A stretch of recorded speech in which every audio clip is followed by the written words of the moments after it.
Hello, boys and ghouls. Welcome to episode 124 of Dads from the Crypt. This is our year-end episode. My name is Jason. I'm joined by the barely alive Jody. Hey. Hey. That's about all you can muster. That's terrible, man. And with Mondo. Hello, everyone. Yeah, one of the reasons why we're recording today. Oh, what's up? Somewhat less sick, Mondo. Yeah, like one of the reasons it took us so long to get this episode out, guys. Sorry, is because Jody and I have both been battling illnesses, and we're still not feeling great, but we are here. Yeah, I think it's the plague, maybe. Mm-hmm. I don't know. Have you had any weird people with plague doctor masks coming around your house? Like maybe they know something. I just caught the winter forever virus. You know, the thing that like normal people don't get, but when you have kids at your house, they bring in like this toxic mix of like every virus, and I think that's what I got. Dude, with that many kids, I don't know how anyone's ever healthy. Yeah, they're just swapping viruses back and forth. They're just swapping viruses back and forth. Yeah, making super viruses like Jason 10 is Uber virus. That's right. All right, and then helping us close out 2023, we have Matthew, the story guy, Torres. Welcome. What's up, guys? What's up? Well, you've been on the show a couple times this year, but for anyone that might not have seen those episodes, why don't you tell us about your content, your channels? Yeah, so I do like fairy tales from around the world, horror movies. I mean, kind of my background is kind of the gist of it. It's like pop culture stuff, horror stuff, a lot of Latino representation and pop culture, comic books, movie shows, and whether it's good or bad, commentary on it, and really highlighting that kind of stuff. Aztec mythology is another big one I do. So pretty much those things. It's a bit of diversity, it's a bit of horror in general, and then focusing on little aspects of that stuff. Great. Yeah, I really enjoy your reels that you post with just the little tidbits of, like the one you did on God of War and the weapons in that final. That was super cool. I was like, this is awesome. Yeah, it's honestly, I love it. That's what I'm saying. I like the diversity because we just get so much cooler stuff. Like even in European stuff, like there's still not enough diversity just for European stuff. Like I feel like Celtic always gets thrown under the bridge because they're like, oh, Norse. I'm like, Celtic stuff is arguably cooler. They have the Morrigan, they have all these like the headless horseman comes from Scotland. Like it's y'all do more stuff, you know. But and I didn't think I realized before. I don't even know if we talked about it that you're a pro wrestling fan. I love pro wrestling. I actually did. I did when I was younger. I did pro wrestling school. Like I went to Santino's Brothers Wrestling. Me too. Oh, cool. Really? Yeah. I didn't go to Santino Brothers, but I went to a local one here in Las Vegas. And when I was, back in 99, or not 2000, I started training to be a pro wrestler. And I loved it, but I was, at the time, it was, you had to be like 6'3", 250. And I was 5'9", 260. Yeah. It's for me, it's like, and I used to backyard wrestle with my friends too, every day after high school and into college and everything. Now my friend who used to backyard wrestle runs a promotion, and John Cena reposted his promotion, and like, I'm really happy that his indie thing's picking up and everything. And he's like, hey, you ever want to do this, Matt? Like, I'll give you a spot. And I'm like, I am not in good enough shape to do that. But like, maybe one day, but like, Matt, shout him out. Yeah, shout him out. Shout out the promotion. It's Skyfire Lucha. I think it's what the name is. Nice. I like the name.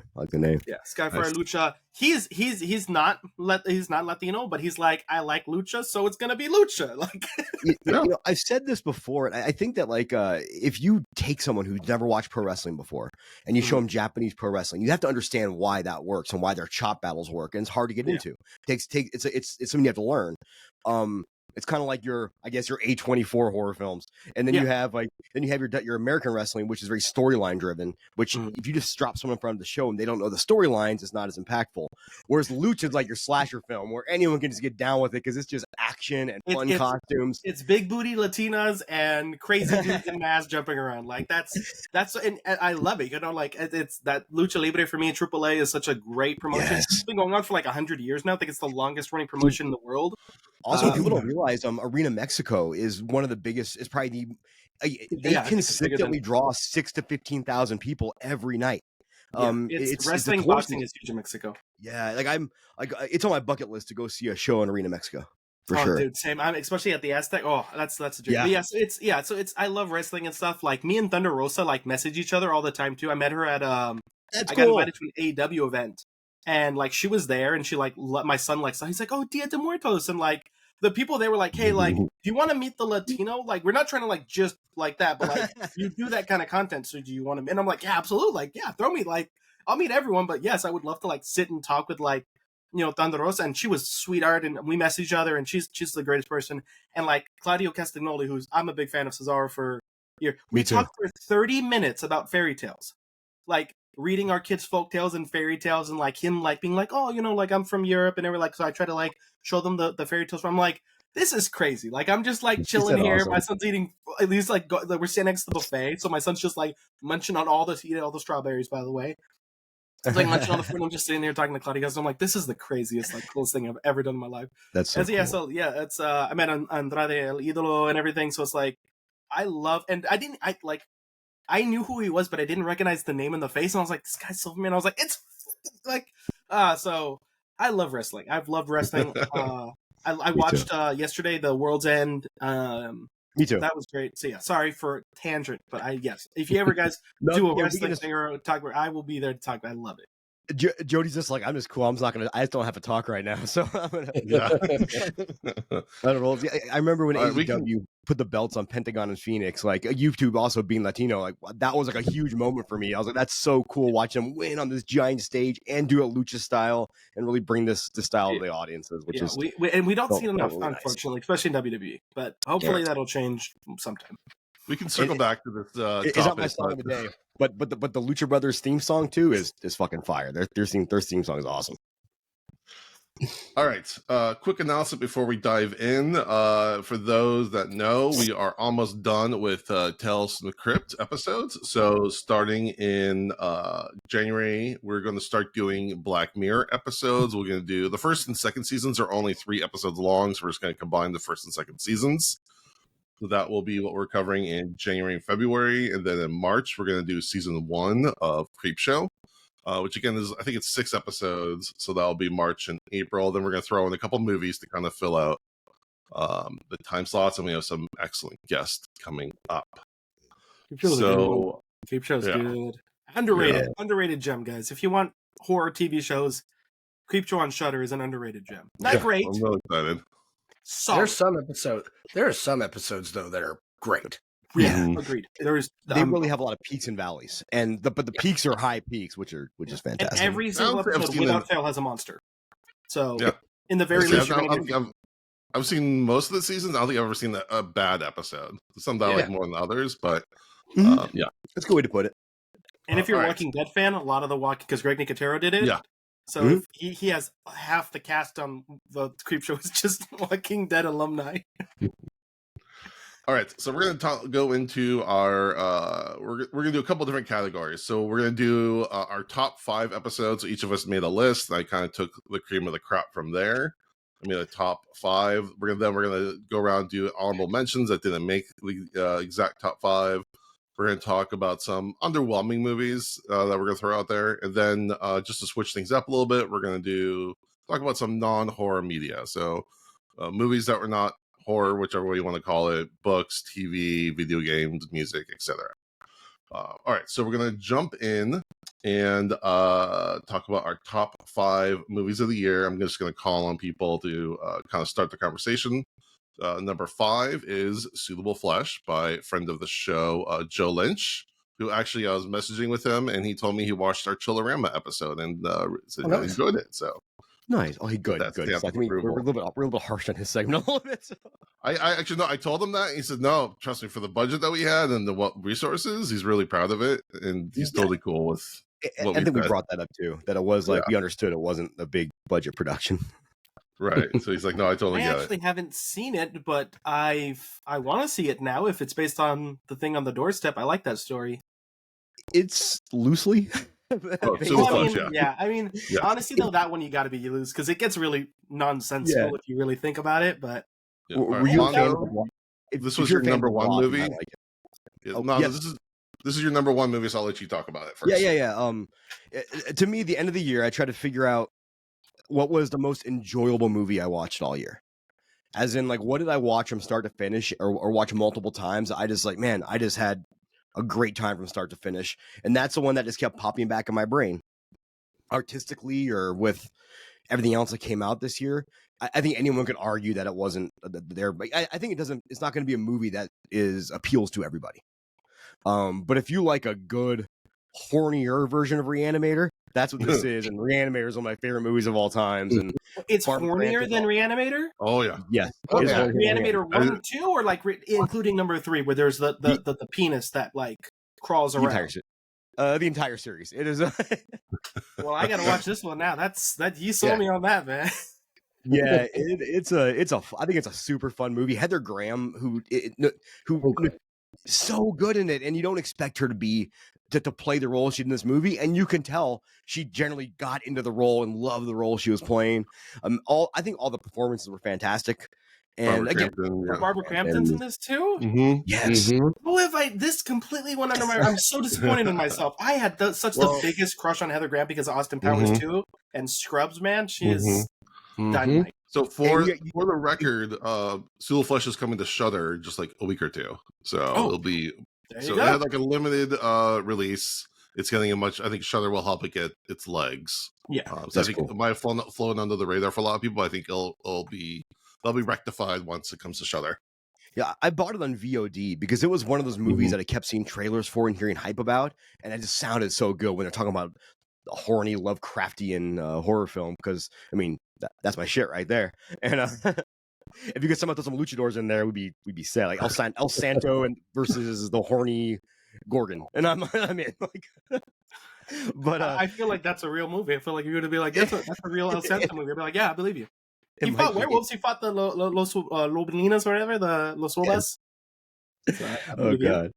But no, it's a really, really good movie. If you like, if you like the typical Lovecraftian, it's like that turned up to 11. One thing I love about it, I've been missing Stuart Gordon for the last few years since he died. It feels like a Stuart Gordon movie, like Stuart Gordon back from the dead making this movie. It's got like this kind of soap opera quality to it. Like there's something heightened reality, and Judah Lewis, we have to mention him. The dude in it. He's the kid from the Babysitter movies, which is creepy. And he's really good. I genuinely love the Babysitter 1 and 2.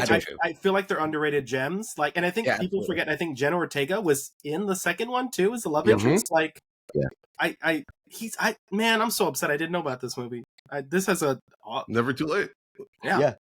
I go watch legitimately will probably watch it after this podcast. I hope you do it. Right. It's my favorite. All right. Next on our list is Thanksgiving.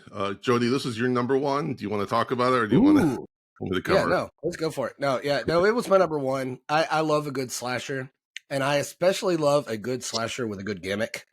And I feel like Thanksgiving, like it hits all of those fun parts. I mean, it's a straight up slasher. Like it's not trying to be like meta or comment on the genre or any of this, which I love all those movies. I'm a Scream fan. I like all that stuff. It's just a straight up slasher, and it goes hard.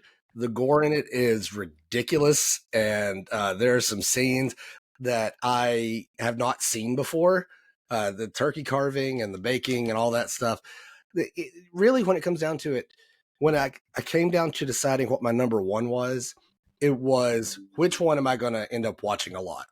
And I'm definitely going to watch Thanksgiving a lot. It's going to be one I pull out on a regular basis. I just watched it again with my horror-loving kids, and I had just as much fun the second time as I did the first time. And so, I think it's great. I think it's a great movie. Yeah, I watched it for the second time as well just this weekend, and it holds up really well. Yeah, and once 100%. You know, like, who the killer is, you kind of see behind the scenes what's going on. So it holds up really well on the second viewing. We did a great episode with James and Chelsea from Dead Meat on it, and it's the Eli Roth movie I think we've been wanting for a long time, where it's like a little bit better calibrated, a little bit better written than some of his, especially his earlier stuff. He's matured. He's matured, and the maturity shows through in what he's done. Like there's none of the cringy Eli Roth stuff in there that you're like, I like this movie, but ugh. That's Eli Roth. I love Eli Roth. I love this. I love Hostel, but like I love Cabin Fever. Cabin Fever. I love Cabin Fever, but there's some dialogue scenes that like are very upsetting in 2023. And like we say mature, we mean in the best way. Like mature, like, you know. Yeah, he's getting better. He didn't lose his edge. He still has his edge. There's still some really gory, great kills. The again, that one where the pole goes through the guy's head, or the table saw. Excellent gore, excellent. Just and there's still there's still some dick characters in there, some of the guys that you're like you wouldn't want to be friends with, but he doesn't overdo Eli Roth it. will always write a jock like a 90s jock, and that'll never change. I don't think until the day he dies. Like he will always write. They're not casually dropping slurs the whole time, so that's nice. They're at the first scene. I think they're driving around in the car, and the way they're talking, I was like, "Can I get some subtitles here?" Because a translation. I need to know what do these words mean that these young kids are saying. But no, I agree. This is definitely a movie I'm going to watch every year around Thanksgiving. I think it's great. Yeah. Like Jody said, fun, straightforward slasher, just with like I said, a nice little twist. But the twist wasn't one of those twists where it was a twist for the sake of a twist.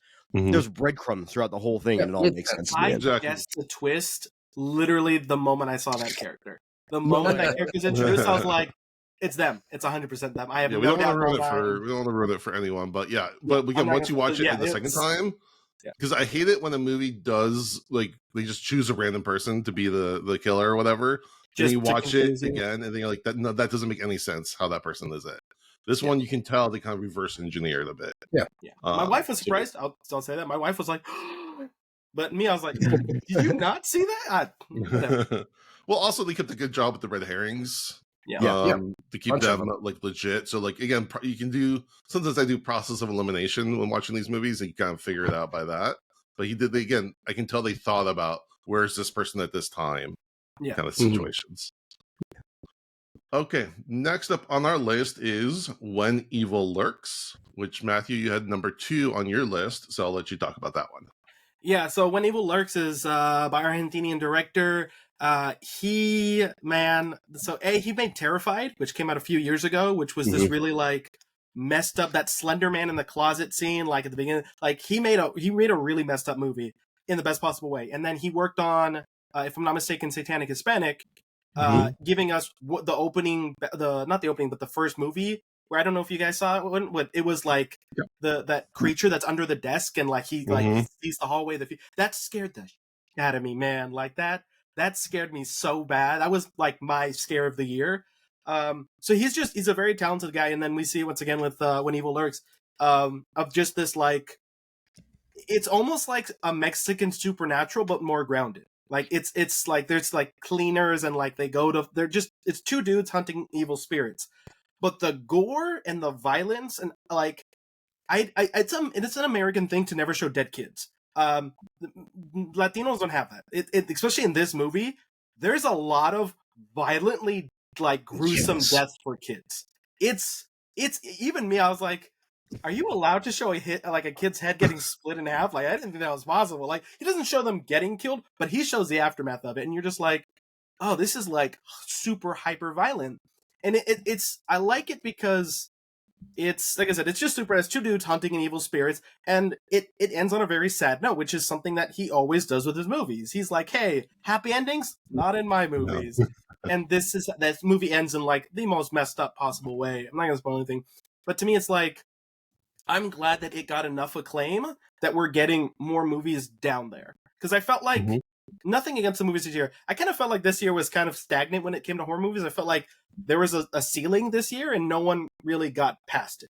I don't know. For me, that was just kind of this. Yeah, like I said, this is a feeling that the horror movies here didn't push the bar or anything. They were good. They were never. I don't think there was any really bad horror movies this year, but there was movies that just didn't. And for me, it's I want a good story. I want good acting. I want this. And that's what I got it with, is gruesome violence at the same time, a good story. So that's what we got with When Evil Lurks. It's messed up. Just be aware, guys. If you're super violent kid deaths and stuff, don't watch this movie. It'll upset you. Man. A lot of children die in this movie. I heard the buzz about this one. It was on Shudder, and I was like, oh, cool, I'm off this week. So I think I watched it 9 a.m. on a Tuesday. I was like, well, my day's fucked. I'm going to bed.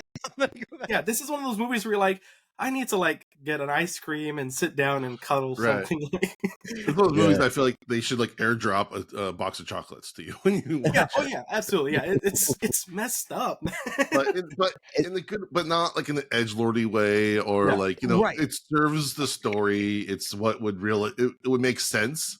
What Yeah. I love about this movie is that there's a whole mythology built around it, and Mhm. like, you know, they thought out like, okay, if there was, you know, suppose there are these cleaners and they have a job, and like there's like, and people just accept it.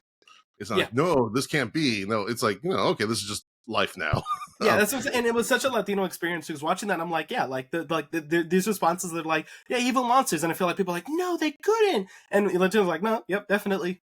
Mhm. We Like, used to live in a haunted house. And I talked about this before. How like I say I never believed in ghosts. I lived in this house, and this shit happened. I can't explain. But we had told my nana, who's Catholic and very religious. Also, she's the best kind of Catholic. She's not judgmental. She's just like, if you're a good person, you get to go to heaven. If not, fuck you. Like, you're going to hell, buddy. Enjoy the fun. Well, my parents kicked me out for the house for being an atheist when I was 17 because they're drug addicts and alcoholics, but they're Catholics.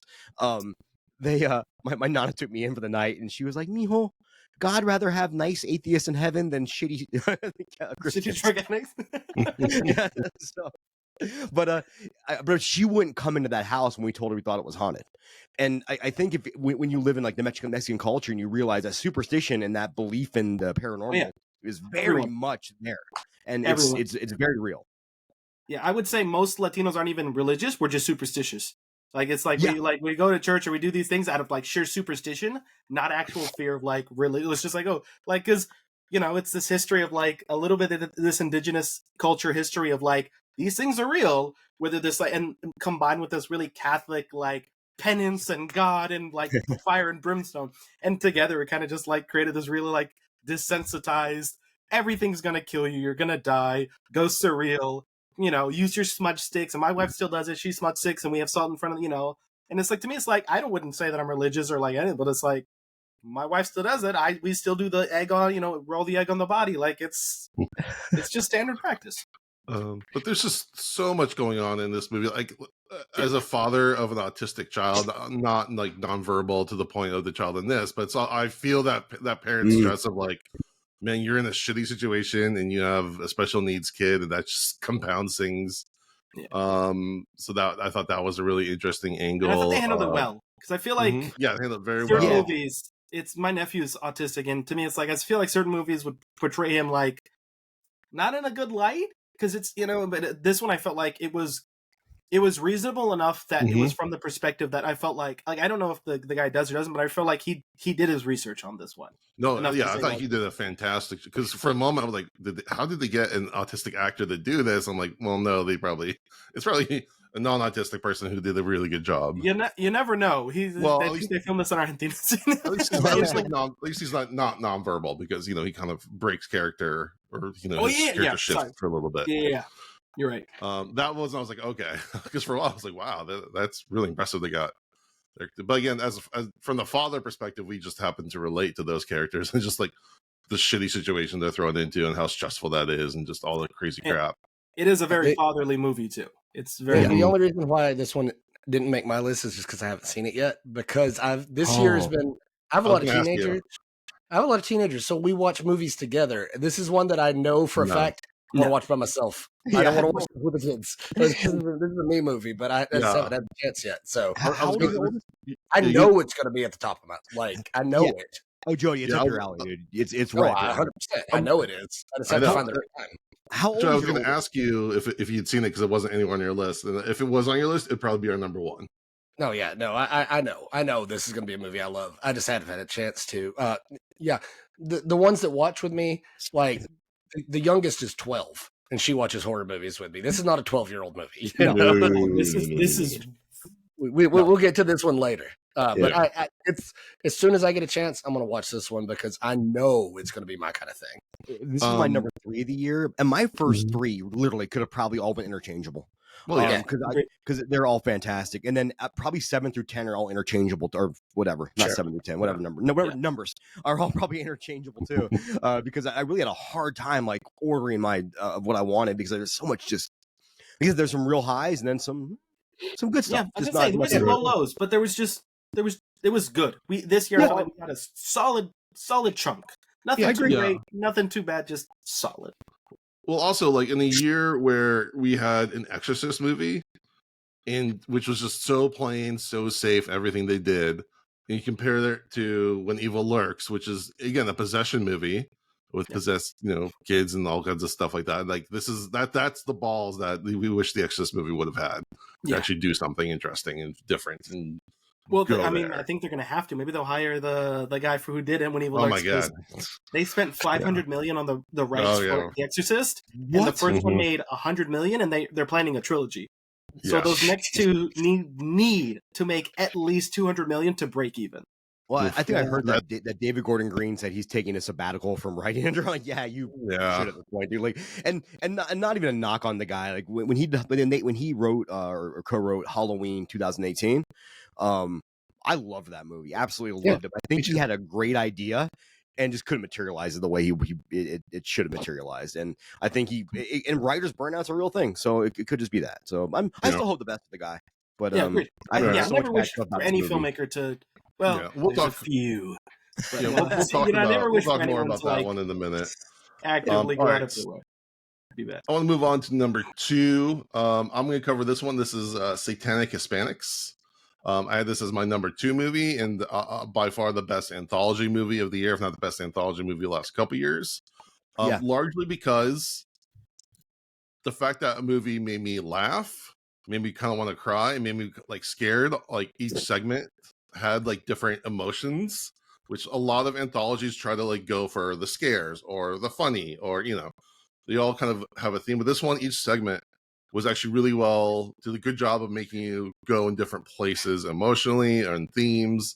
It just, even the one like I quote didn't like or just didn't get when I saw it, it was beautiful to look at. Is the Nagwal one? What's up? Is the Nagwal one? Yeah. Yeah, that one. That one was. Thankfully, you were able to unpack that one for me. But I mean, I talked to her about this. Look at, and I enjoyed it, but I just didn't get it. But that was more on me than the segment itself. But again, for an anthology to make me go through all of that, laugh, cry, hurl, you know how it goes. What was your favorite segment?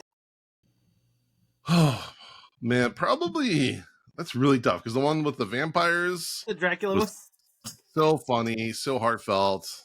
The Dracula was probably my favorite, because I loved that so much, and all the weird little puns and innuendos they use in there, and I thought the ending was actually kind of beautiful. Like, I think it was actually kind of adorable. So again, by far the best anthology we got this year. Is great. And again, we had the same director who did When Evil Lurks, did the scariest segment in that one, which probably might have been the scariest thing I've seen all year. At least as far as scariest moment. Yeah. Oh, it's good to show me, man. That table, man, like it wasn't even just that. Like, this is what happens. Like, I want everyone to see this movie just for that segment, because it shows what you can do with a one location shoot with good special effects, like in practical effects, but not great. Like, just good and good lighting. My God, he got the lighting perfectly so that when he cuts it right there, it's scared. I literally jumped out of my seat and I was like, damn. This don't happen. I go to haunted mazes and I don't get scared, man. But like, you got me on this one, man. But again, for one segment to do that, and then the next segment you're laughing out of your chair, is just that's a real accomplishment. And it still felt cohesive. At no point did it feel like they abandoned the formula. And I'm a big. This made my top 5. I think it's my number 5 or something. This is my number 5. Yeah, it was your 4. My 4. Yeah, I loved it. All right, and then our number 1 movie of the year is Godzilla -1. I was asking if you've seen that. I didn't even think this was my number 1. This was Jody's number 2 and Mondo's number 2. So it was in our. I didn't even think to put this on the horror list. I was like, I don't know why, but yeah, this would probably be my top 5. we had discussion whether or not it was actually horror, but I'll stand by it being horror because, it is. In my opinion, this is the most horrific version of Godzilla they've ever shown. Like, just this beast of destruction. Like, aside from maybe the 1954 movie, but obviously now with Shin today's Godzilla. technology. Shin Godzilla Shin Godzilla's fantastic. Yeah, Yes. Shin Godzilla, yeah.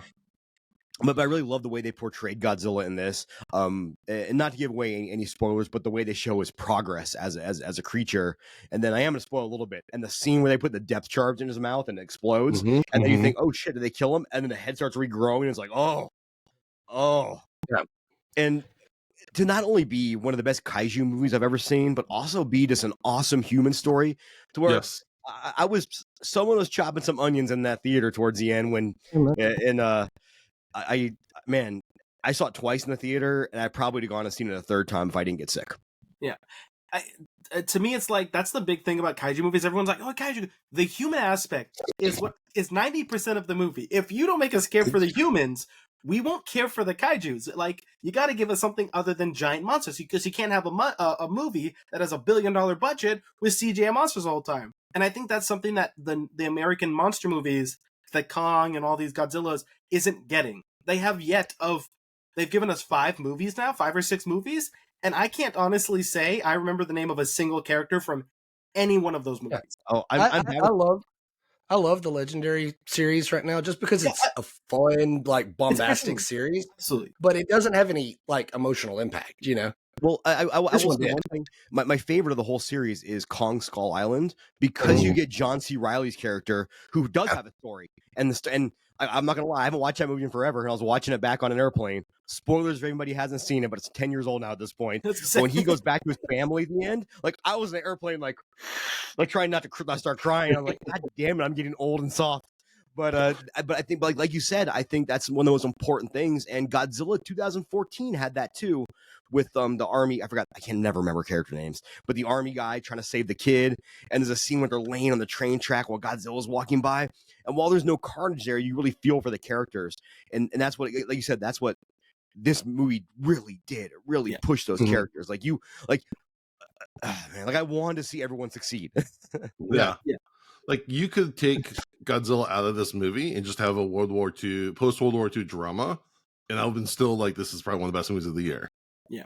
They wrote a good movie and then added Godzilla to it, but made sure that he was in it. You know, they glued him in and were like, you belong here. But there's a movie without him. And I think ultimately what made this a horror movie for me is they made Godzilla, like, actually scary in several of the scenes. Like, that first attack when he's small on the island, that's just straight up monster stuff. Yeah. The boat chase, and then finally his, like, big destruction, like, all of those things, they were frightening, because I wanted the characters to survive, and I didn't know if they would. Like, I genuinely did not know if they were going to make it out. And that scene, sorry. Oh no, yeah, go for it. Oh no, that scene, the first time you see the atomic breath go off, and that looks insane, but the aftermath of the people running while the explosion's happening, that, like, got to me, made my skin crawl, because I was like, oh my, you can almost imagine yourself in that situation and the horror you'd be going through. It's like a natural disaster movie. It's like, it's outrun a snowstorm that's the size of a skyscraper. It's like, that's terrifying. Anyone would be terrified of that in a situation, and I like, this movie nailed that. And like, what's more for me, like, the more amazing thing of, like, as a history nerd, is that, like, they were allied with the Nazis. Like, this movie made us care about people that were friends with Nazis.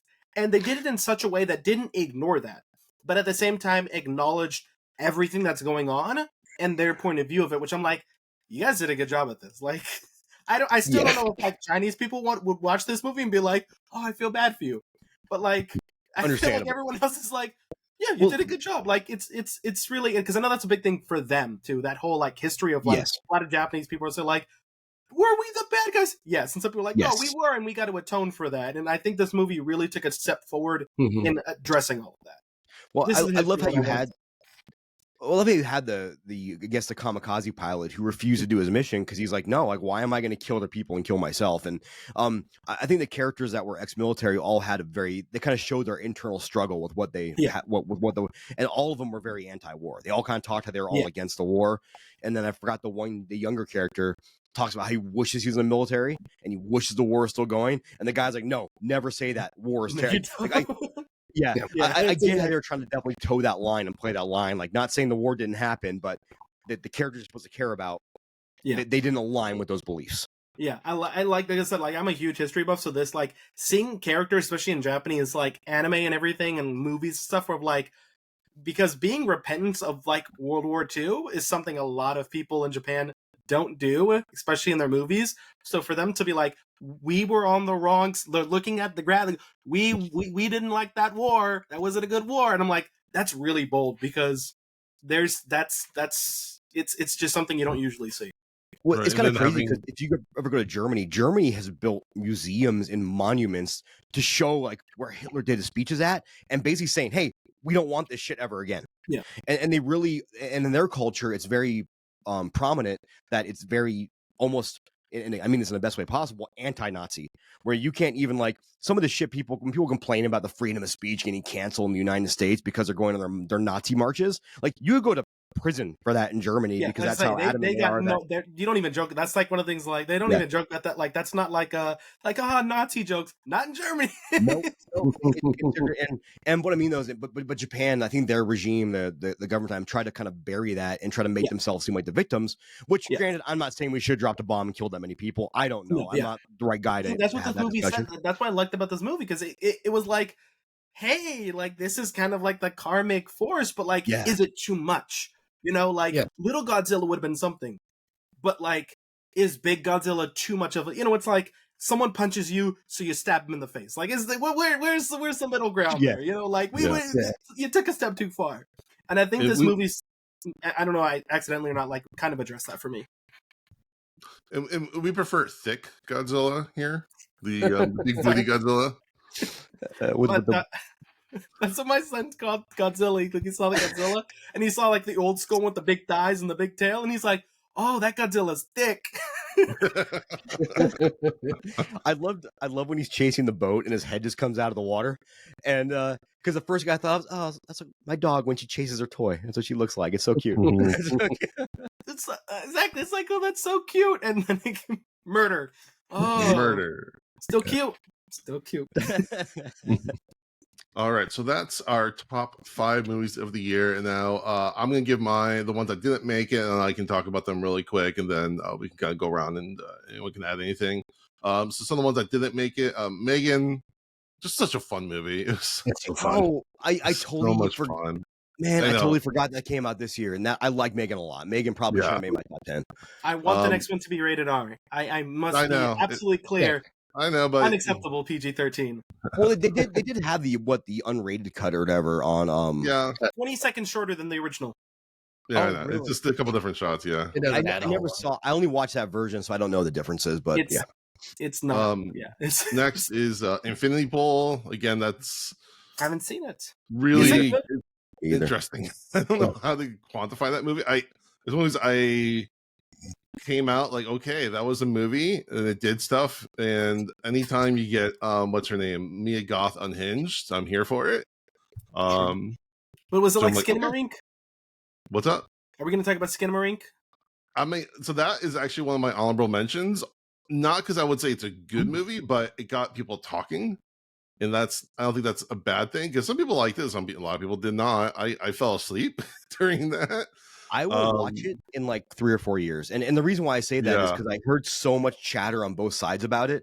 There's no way I could watch it right now without going in with some preconceived notions that might skew my view on it. So it's going to be one of those things I throw on an airplane in a couple years and see how I like it. Yeah, it gets an honorable mention from me, just the fact that people are still talking about it at the end of the year. Yeah, and it's a low budget. I always shoot for look, whether I liked it or not is irrelevant. Is this an indie horror filmmaker who put their passion and their blood into this movie, and did they make money? Great. Maybe the next time he'll do a little better. That's how I feel about it. Like, I'm happy for him because that's my dream. I feel a lot of people's dreams is shoot your dream. Hey, it wasn't the best, but you did your best job, and maybe that wasn't how he saw the movie, but that was the budget he had, which that's horror movies. So like, even though I didn't like it, and I'll say this about most movies. Just because I didn't like it doesn't mean I'm going to shit on it, or like if you like it, I hate you. You know, it's like I just thought too much darkness. It's too much darkness. If I have to turn off the lights in my house to watch a movie, I'm not happy. And I know a lot of people get into like that liminal horror thing where it's like, I'm walking around in a big empty space and all this stuff. And that freaks him out. It didn't do much for me. Like that, I watched those videos. I'm like, oh, that's kind of cool. I'd like to explore some like empty space. So this movie did not appeal to me. And especially when I hear, kind of what the story is, which is there's not much of one. I haven't watched it. Maybe I'll watch it later. You're not wrong. Whatever. Like I don't have strong opinions either way. It just didn't sound like something I wanted to watch. Maybe I will. Maybe someday I'll watch it and I'll love it. Be great video game. Be great. If this was a video game, would have been a great game. Yeah. Would have been a great video game. A VR game especially would have been great. Okay. As it was, not a big fan. Another honorable mention I want to bring up is Birth Rebirth, which again, if you want some child related horror, strap yourself in because this goes there. I thought it was superbly acted, superbly directed, very subversive. Again, you see things I don't think I've ever seen in a movie before. Yeah. I think this one didn't hit me as hard as it hit a lot of people. I especially think especially because a lot of it is talking about it's a lot of it is about the patriarchy kind of, and how women are treated when it comes to medical situations. And I think it would hit a lot harder if I'd experienced those things. So like, I know a lot of females who put this on as their number one, and I have nothing but respect for that, because it's a lot of visceral stuff that I think as guys it's really hard to relate to, because we don't give birth. Yeah, that's what I mean. That's why my number one is my number one, because that's a crazy story. Yeah. All right, another honorable mention. I thought, and I'll just keep banging the drum for this one, is Totally Killer. It was just really all around funny movie, really fun. It's on my list too. I love Totally Killer. I had a very enjoyable time that whole movie. Mm-hmm. It's good. And then my last honorable mention is Saw X. Just the fact that we're on the 10th Saw movie, and this is probably in top 3 Saw movies. The fact that we actually, again, story matters, character matters. We want the gore, we want all the crazy shit, but at the end of the day, we need to have a story to latch onto. And the fact that they made us sympathize with John Kramer and like make him kind of the anti-hero of this movie, and have like some weird nuclear family kind of thing happening at the end there, was a real feat. I think that movie succeeded where a lot of the other movies, because then after we watched this, my wife wanted to go back and watch all the Saw movies, which I'm like, which is fine, but like they went on this thing where by number 4, you're just you don't give a shit about the story. You're just watching to see what kind of cool traps they come up with, and it's funny because and the criticism I heard about Saw 10 was there's too much drama, and I'm like, no, that's what really made me sink my teeth into it. And especially someone who's had to navigate the healthcare system recently. And Jason, I know you guys have had to navigate the healthcare system a lot. Like when you have a chronic illness, like I've talked about before in the show where I got diagnosed with diabetes back in May. I never thought myself as a guy susceptible to media manipulation, but I was willing to try all kinds of now to pop on Facebook. I'm like, maybe I should buy these socks for $100. That's supposed to help me, because when your health's bad though, you're just thinking like, I'll do anything to make myself feel better. Yeah. And so I really that plight of his really hit home with me and really hit me hard. And I absolutely love the humanization of John Kramer and him just having to deal with this cancer diagnosis and his brain cancer. And it was very, very well done in my opinion. But toward the end, you give a shit about the traps and who's in the traps, because now you have these clearly defined set of protagonists and antagonists, which you almost really didn't have in the other Saw installments. To me, it's like I liked it. My one thing is like, because I had like issues about a white dude going to Mexico to murder a bunch of Mexicans. Okay, yes. On face value, I was like, and then you watch the movie, like, okay, it's more than that, and like the villain is a white lady, European, like super awful, like.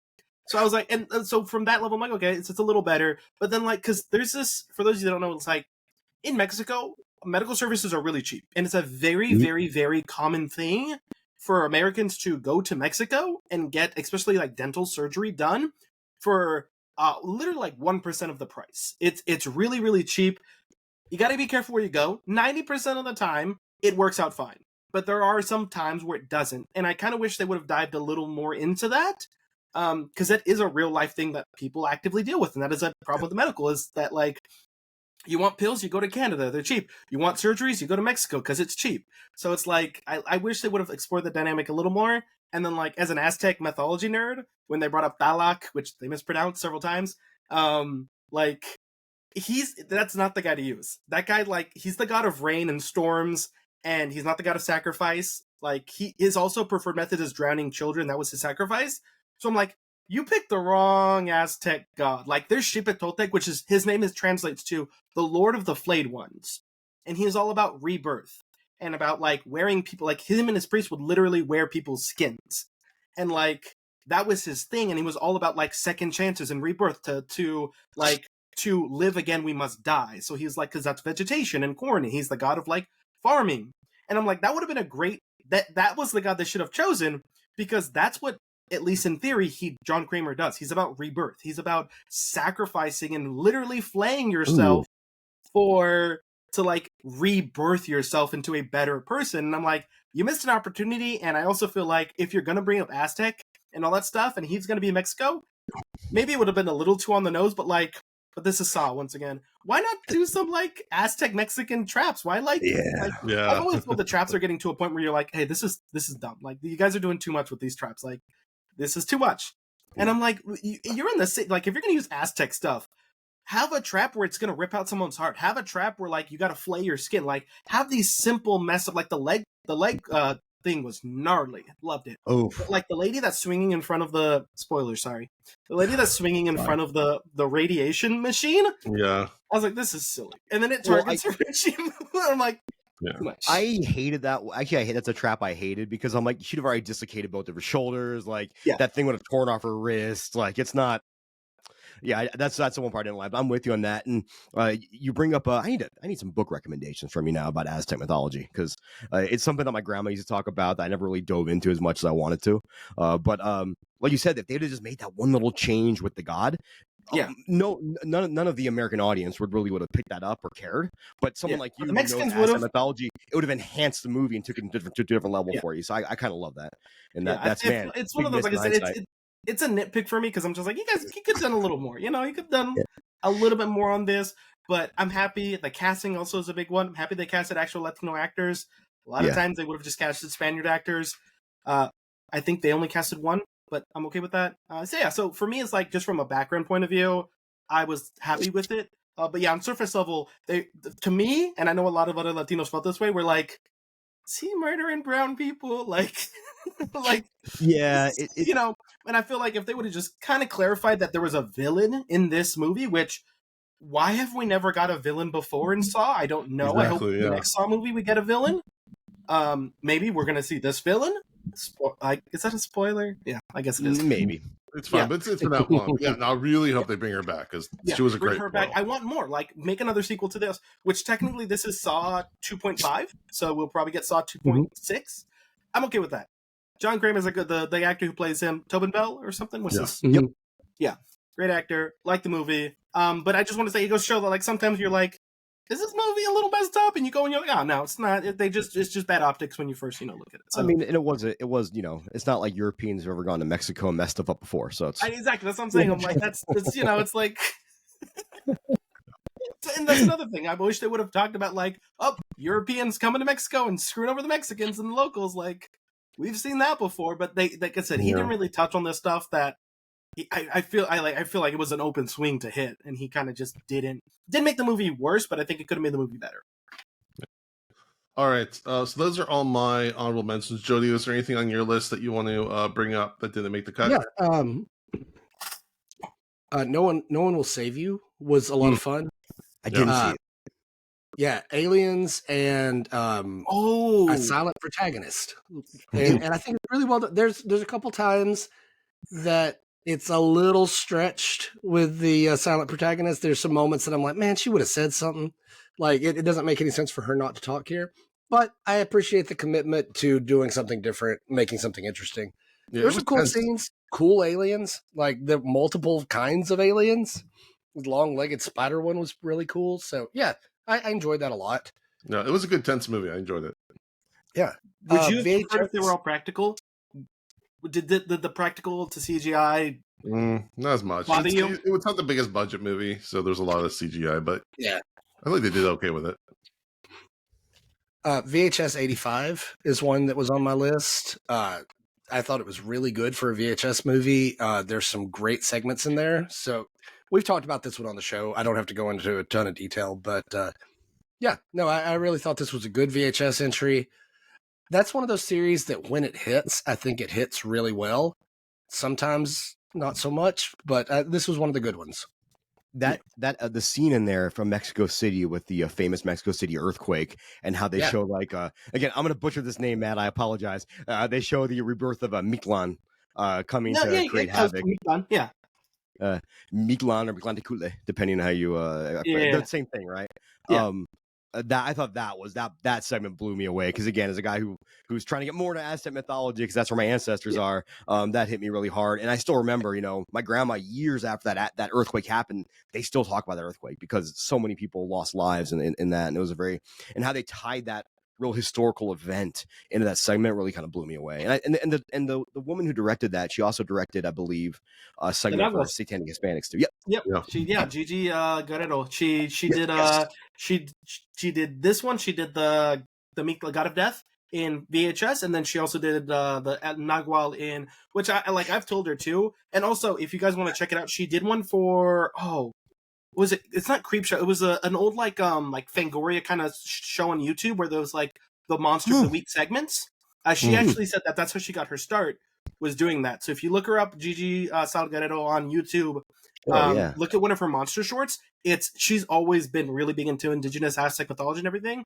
And I love that twice now in 1 year we got her doing 2 Aztec segments and really working on like bringing the indigenous roots back to Latino culture. So like, shout out to Gigi. I talk to her all the time too. She's my homie. Love her to death. Really proud that she's able to do these segments, and she's showing that you can do this stuff and bring diversity and make it gory and awesome. So shout out to her. Yeah, after seeing those 2 segments, she's someone whose name I'm like, all right, I want her to get her full length, her feature length. And she's an actress too. She's literally she's an actor. And I'm like, how are you doing all of these things? Like I'm like I want to be a good writer, and she's like, I'm a director, writer, producer, actor. I'm like, damn, girl. All right, Jody.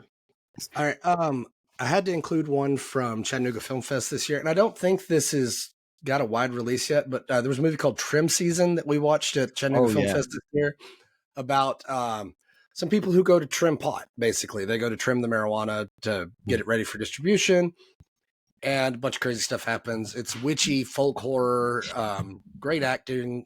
I really enjoyed it. I hope it gets a release sometime soon. But it was probably my favorite of Chattanooga Film Fest this year, and it's one of my favorites of the year total. So keep an eye out for that. Man, I believe Shudder picked it up, I think. Did they? Okay, cool. I want to see. There's if you guys saw the Scream TV show, Bex Taylor Claus, the short-haired girl, she's in Bex that. Taylor Claus. I love her. She's such a good actress. My God, shame she hasn't done more. Such a good actress. Yeah. I'm down for this. A weed, the horror, the posters. I'm looking at the screens and the screenshots. It's good. And it's not really a stoner. They could have easily gone into stoner comedy territory with, and they really don't go that route. It's more so just the backdrop for everything, which is, I don't know. I really enjoyed this too. It was kind of fascinating to me too, just to see how that trimming and all that situation works too. Like I don't know. Oh, I'm in LA, man. I got a lot of friends too. All right, Jody, anything else? A couple other ones to mention. There's a Swedish slasher called The Conference that just came out on Netflix not too long ago. So again, I'm a slasher, fan. Anything slasher related is going to be something I'm going to like. You get a cool looking mask, this big like puppet looking thing, some cool kills. I'm easy to please, man. Like, show me some blood, show me some fun. I'm going to have a good time. That's on my list. I haven't seen it yet. Y'all giving me a list, man. Y'all giving me some movies I got to sit down and... Speaking of slashers, though, I can't believe no one has mentioned Scream 6 this year yet. My number 3. I loved these last 2 movies, 5 and 6, are some of the best movies Scream's have made. Like, it's some of the best of the whole franchise. I hate that Nev's not in it anymore, but man, these are good. They're good movies. Scream 6 is probably like my number 2 of the whole series. I stand by Scream 6 and 5 have the best kills we've ever seen in any slasher movies. When this is a spoiler, when Dewey got murdered in number 5, that was one of my favorite, like, top 10 That was good. murdered slasher moments in history. It was beautiful. It was set up, and the way Boy went out, he got brutalized. Yeah, loved it. He got This one had brutalized. He some- got brutalized trying to stand up and protect people. Like he got brutalized the right way. Like because he was a got the right He went out the way he stood out. Yeah, it was. Yeah. And then this movie too, the dude, man, he got. Are we gonna spoil this? Go for it. Go for it. If brother, anybody when wants he to got watch Scream 6, fast forward. He got brutally. I was like, homeboy's dead.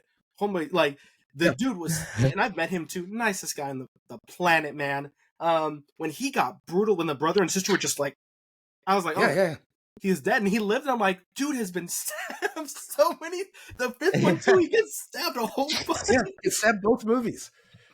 But like that scene where the girl gets stabbed in the guts, they rip up her guts, and then she has to crawl across the ladder to the other. Dude. And a great twist on the killer. Like there were some things that weren't quite surprised, but one of the killers coming back, total shock to me because I saw that coming though, because I'm like, it's a requel, which means it has to be a sequel. It has to be a reboot of Scream 2, and who's the villain of Scream 2? It's his mom. So therefore it has to be family. And so I will say the dad I saw coming, I did not see the brother and sister though. The sister, the sister was a shock. She was dead. I thought she was dead. Yeah. Great twist on that. Yeah. Scream 6 is great. And again, I called the dad, and once I called the dad, and then he's the one that saw the sister. I'm like, okay, they must have been in cahoots together. I didn't call the other. I didn't. I didn't. Yeah, you got. I feel like we don't talk about these new Scream movies very much, but they're good, man. Yeah, like I feel like they're just as good, if not better, than a lot of the originals. The original's still the top for me, always. 96. It's one of my favorites, but after that, these new ones are right up there at the top. And it's just a shame with everything that's happening with the new one too. I'm like, because Radio Silence, the directors left a long time ago. The writers and directors left a long time ago, and like that for me, I was like, why are they leaving? Because I even asked my insides, like people that have worked on it, like, hey, like between us, what's going on? And they're like, honestly, I have no idea. Like I literally was like, hey, what's Radio Silence's phone number? Like I want to ask them, like, and they're like, oh, they're in Europe right now. And I'm like, damn it. Because I was like, why would they leave this? Because I just wanted I didn't want, like, you didn't have to give me details. I just wanted to know, did you leave or did you get fired? Because that was the big, like, are you done with these characters? Is 5 and 6 just, that's just a sequel pair? Or, like, are you finishing off with a trilogy and they don't want you there? And my impression was that they were kind of done with the way that 6 ended, that they were kind of done with those characters. Also, as a creator, these movies take 2 to 3 years to make, to really dedicate a whole decade of your life. Yeah, that's what I was told. So I was told that by reliable sources, without spoiling or getting into details of it. Yes, I was told that they willfully ended their contract. They did not want to come back. They are. Is this public? They're doing something original now. They haven't said what. Last time I checked. Or somewhat original. I want to just Google this real quick. They have something big coming out. I don't remember what it is that they're working on. There's something big though. I'll say it. I don't care. From my understanding, they are working on a Universal monster movie. Yeah. That's it. So it was announced that they are working on a monster movie. What hasn't been announced is that they're working on a Universal monster movie. So something werewolf involved is what I heard, but it's I don't know if it's the werewolf. I was originally told that was one of their ideas, but they recently announced that one of the guys that they cast, they're doing a Wolfman movie. I don't know if it's Radio Silence though. To me, it's coincidental that like they casted a Wolfman guy and Radio Silence is working on a Universal monster movie. So I would love for them to do Wolfman. I don't know if they are. All I know is that they're doing a Universal, like official Universal monster movie. So I just heard it involved a like werewolves. I don't know if it's a werewolf movie, but yeah, there's a lot of Yeah, I was going to say because static going on here. I'm bummed with what's happened with the series recently, but I do feel like 6 wraps up that storyline pretty well. Like if that's the end of those characters, they ended well. Yeah, I don't want to get in the drama of it, but what I'm hoping happens is that they just shovel off the whole different company and they just do a Nev Campbell Sydney movie, like just focused on her. Maybe have Gail show up, but just make it a full-on Sydney movie. Yeah, I'm okay with them doing something different now. Like they've done these characters, they've done a great job with these last 2 movies. but they do kind of wrap up the storyline in a good way, and I feel like they can just move on. Yeah, especially because couple the others- story for the new Scream 7 was not. Yeah, I didn't like it. I was like, ooh. couple others worth mentioning. Wrath of Becky. Mhm. That's fun. I love both those Becky movies. They're a lot of fun. You get to take out a bunch of Proud Boys. Hey, Yeah. you know, that's good times. Nothing wrong with that. Sean William Scott is surprisingly terrifying. He's really good. Yeah. Like, yeah. And the last one I want to mention, because I know it's going to come up again later, and this was in my top 3, Evil Dead Rise. I really like this movie. Some gory kills. I mean, the cheese grater alone, man. Like, ugh. But I like Evil Dead Rise a lot. I understand why somebody might not. It's not really I straight like up an Evil Dead movie. Yeah, I was gonna say it didn't feel like an Evil Dead movie to me. Yeah, I get that. Yeah, but I did enjoy it. It hit all those buttons for me. Yeah, it was good. Like I have like, to me, I really enjoyed the. What bothered me though was that they kept advertising the cheese grater before the movie came out, and I'm like, oh, this cheese grater is gonna play like a huge part in the movie. Yeah. There, it's not like I was like, why did you guys literally give a cheese grater movie poster if like that's it? You know, like maybe that's, but I guess that's on me for. It made me cringe though. Yeah, it was good. I definitely felt like disheartened when everyone. We've done spoilers. When everyone dies, I felt definitely. I was like, this is sad. Like I wish they would have, like. But I think it gets down to me. It's like, and this is Evil Dead, and I get it, but. I wish there was a way to break the curse, because to me, I hate when someone's like, "No, it's over. It's you can't do it." I'm like, it kind of sucks. Like even in Evil Dead 1 and 2, in Army of Darkness, he figured out a way to beat them, But in this one, I felt like he figured a way to beat them, but he just got kind of pushed into another realm with the Deadites again. So it was kind of like he was never able to escape that curse. Yeah. What happens at the end of? I've seen Evil Dead 2, honest to God, like 50 times. But Evil Dead 1, how did that one end? Was it just like he beat at the end, or was it like, I don't remember how Evil Dead 1 ends. I see Jody and Jason looking at the computer screens to do a little research here. I've seen 2 so many times, and I've only seen 1 a handful. Yeah, that's what I'm saying. Like, I've seen 2, because 2's like a rebooted 1, so I'm like, why see 1 ever again, Like, okay, he walks, he beats it and he wins. Oh, no. Yeah. Oh, he gets attacked by the monster at the end. So yeah, maybe it's on me for that, but I still feel like, can we, like, I don't know, I can nitpick it for days. At the end, it's a good movie, and if you like it, great. But like for me, I'm like, just little nitpicks here and there. I did love it, but I'm also like when they start playing a record, and I was like, no, like don't play the record. Like I'm like yelling at the screen, like don't press play. That boy was so dumb. That boy was so dumb. Yeah. Dumb kid. All right. Mondo, any honorable mentions you want to bring up? Yeah, the only two we haven't mentioned is I really enjoyed Angry Black Girl and Her Monster. Frankenstein. That ended up being one of my top 10 of the year. And Grant, I will say there's some stuff like, man, I shouldn't have left Evil Dead Rise out, because I did really love that one. And I also put on there, and I think it's actually technically a 2022 movie, is Onyx so Fortuitous. Because I just had such a good time watching that. No, we watched it at CFF, and that was a premiere, so it would be 2023. Yeah, 2023 movie. For some reason, Letterboxd said 2022, which I was like, huh? Maybe that's probably production. Yeah, because it was released in festivals in 2022, but it didn't get an official release. Because I talked to the main guy. I was at a party. Bowser. Yeah, we've seen Bowser a few times. He's great. I was, because like it's, my wife knows the meme, but he has a shaved head and a big gray beard, so like. She didn't recognize it. I'm like, no, like, that's him. I'm literally holding a phone, like, that's him. She's like, no, it's not. And he's like, that's me. Sweetest guy. Oh my goodness. Nicest guy. I hope that movie does good. I liked it. That's what definitely would have made my top. I said that movie would have definitely made my top 15. You only have so many spots you can give up. Same thing with Angry Black Girl and Her Monster. I just like Birth Rebirth hit a little harder because they're just very similar movies. I can see that. Yeah. So we saw Onyx Fortuitous at Chattanooga Film Festival, which was the perfect crowd for that movie, because everyone was just like, it was infectious how good of a time everyone was having. So I actually rewatched it again last night after I had taken a couple edibles with my wife. I made her watch it with me, and it held up to me. Like I had a great time again. I mean, when we were at Chattanooga Film Fest, we were drinking a lot of quote unquote devil water, which is their THC water. And yeah, it's the perfect way to watch that movie. I feel like he would want you to watch the movie that way. Like, yeah, it's a wacky film, and I also want to give a lot of credit for Jeffrey Combs just playing an unhinged character like usual. Oh yeah. And he's so I think good. I think all the actors all the actors and actresses did a great job in it, and I love the practical effects. Yeah.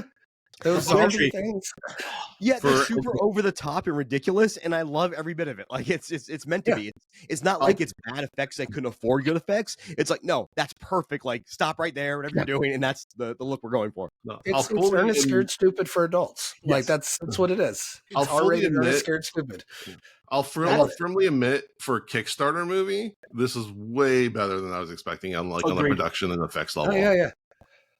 So, and I'm one of the guys who does not like the Onyx shtick on YouTube, like where he goes into businesses and stuff and does the interviews. Like that got really old for me really fast. But in a movie, it just worked because he surrounds himself with a lot of other characters, and I found the other characters to be really interesting portrayals. Yeah, right. That was a smart thing the movie did. Like they could have done like a Borat style movie where he's just going around in the real world talking to people, but that would have gone old really quickly. So the fact that they put him in the castle with all these other fantastic characters to kind of push the character forward, that was really smart. They dosed him to us, and I thought that was really smart because you could very quickly make that joke run thin real quick in that movie if it was just him. But then you get characters like, the mom who had all the tragedy in her life who became a Satanist now. So, she's like this perky, like 1950s style mom, but, she's there to summon the demon. So they surround him with other quirky characters so he doesn't come off too much. Yeah. So, yeah. Like a monster. It's kind of like the Munsters. Exactly. Yeah, very much so. All right, Matthew, do you have any honorable mentions? I'm gonna just rapid fire these because a lot of my top 10 are really kind of. So Renfield, I thought it was great. Love it. Horror action. I really enjoyed that. Awkwafina in that one. Absolutely couldn't. I don't like her as an actress too much. I thought her role in that movie completely ruined the movie. It should have entirely focused on Nicolas Cage and Nicholas Hoult. Loved that one. I loved how they reshot original 1930 Dracula scenes with the two Nicks. Wonderful. I got to see Nick at the screening I was at, and he was wonderful, and I freaked out and I screamed like a little girl. Nice guy. Great idea, but it had like a $50 million price tag on it to make like the budget, and that's way too high for that movie. That was I don't know who approved that. I'll say this, I don't care. So I got to talk to the head of Universal Studio. I don't care. I got to talk to the head of Universal Monsters, and we talked about that movie. And even then, she's like, "Yeah, it was. We shouldn't have approved that big of a budget. Like we thought people were coming swinging." And she's like, "We won't be doing that again." And I'm like, "Okay, fair enough. Like that should have been a $20 million movie, not a $50 million movie. If it was 20, it would have made us money back."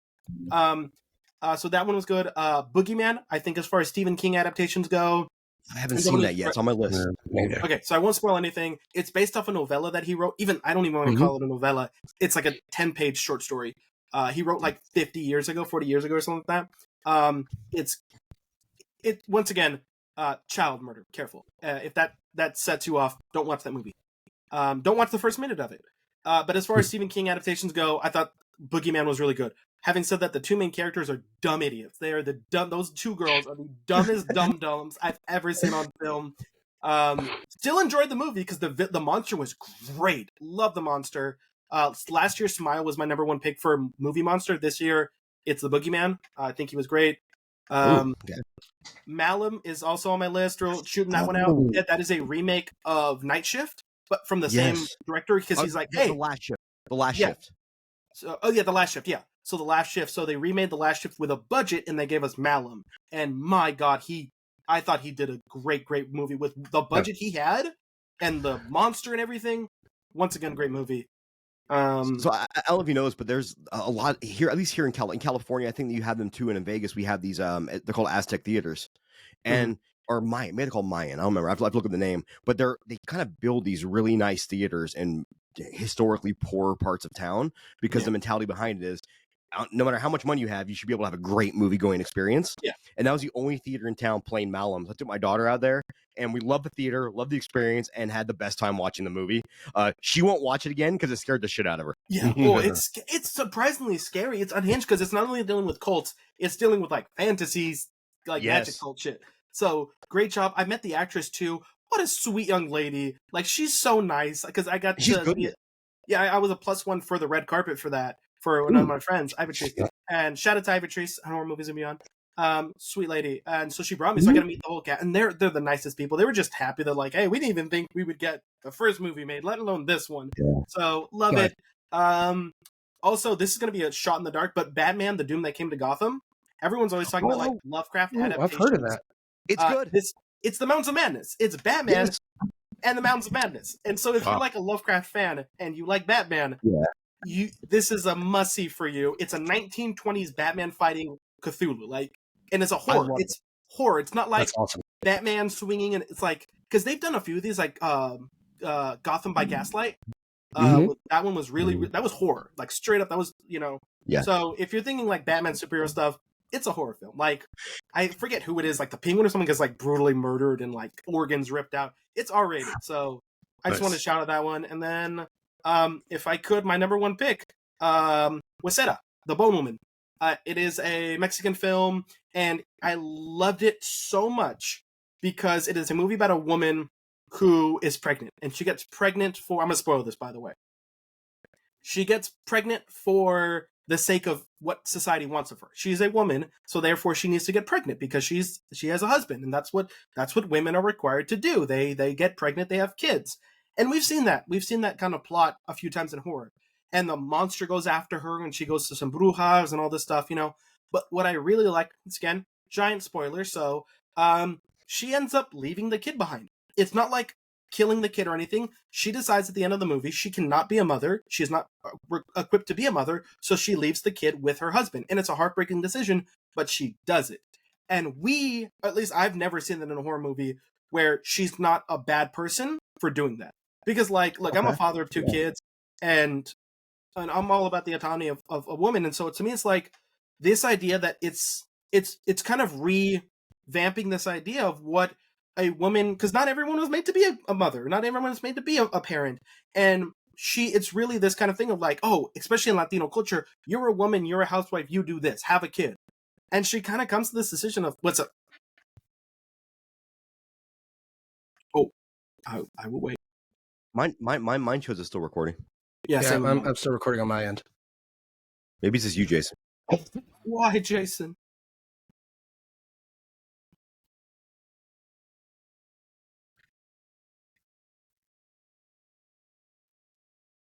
Oh no, it's Nega Jason. Do you have two windows open?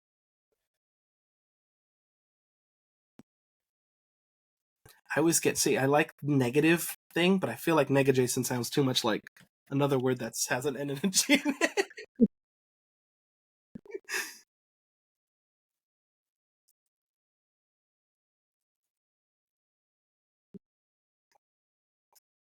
Okay. Oh, Captain, my Captain. Watch, Jason's gonna come back with an evil like a big twirly mustache. And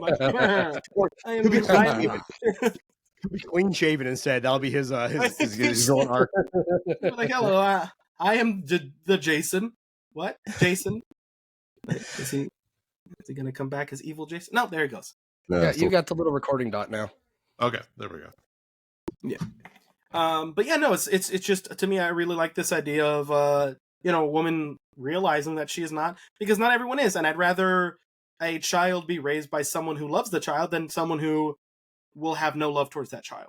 And like the orphan and all that stuff is garbage, but like, to me, it's, if you're not ready, if you're a parent and you're not going to love your child, give it to someone who will.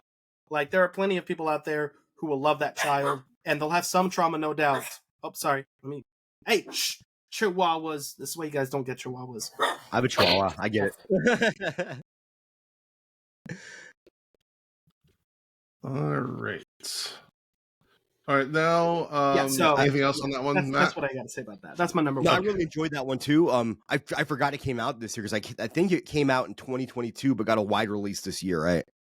Yeah. The North American release was officially this year, and like in January, I think. So I think that's why I forgot. But no, I really enjoyed that one too, and I really like your commentary on it because I didn't look at it the way you did, and I want to go back and rewatch it and look at it kind of in that lens. Yeah, because it really. Cause, I mean, I only I watched it, and then what I like to do is seeing like other critics kind of like talk about it.